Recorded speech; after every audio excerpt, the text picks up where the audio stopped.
ज्याची भूक कमी असते, ज्याला भूक जास्त लागत नाही, खाण्याची इच्छाही नसते, अशा लोकांनी दूध घेऊ नये. कारण अशा लोकांनी जर दूध घेतलं तर त्याचं सुद्धा अजीर्ण होतं आणि अजीर्ण झाल्या कारणाने आमदोष निर्माण होतो. तो आम म्हणजे काय?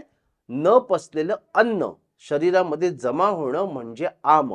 आणि हा आम जर तयार झाला, तो एक तर जुलाबा वाटे बाहेर निघतो किंवा उलटीच्या वाटे बाहेर निघतो.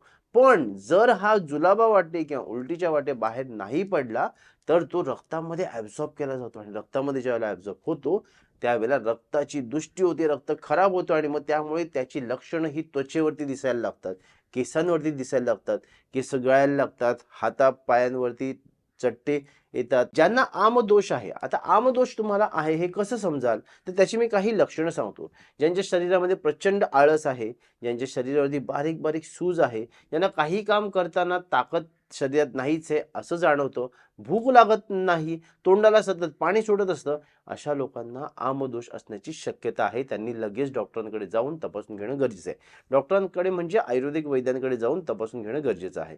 त्याचबरोबर अशी जी लोकं असतात त्यांनी जर दूध घेतलं तर आम आणखीन वाढतो. म्हणजे अपक्व अन्न आणखीन वाढतं आणि ते न पचलेलं अन्न जर आणखीन वाढलं तर पुन्हा त्याचे कॉन्सिक्वेन्स होण्याची शक्यता जास्त असते आणि त्यामुळे त्रास होऊ शकतो.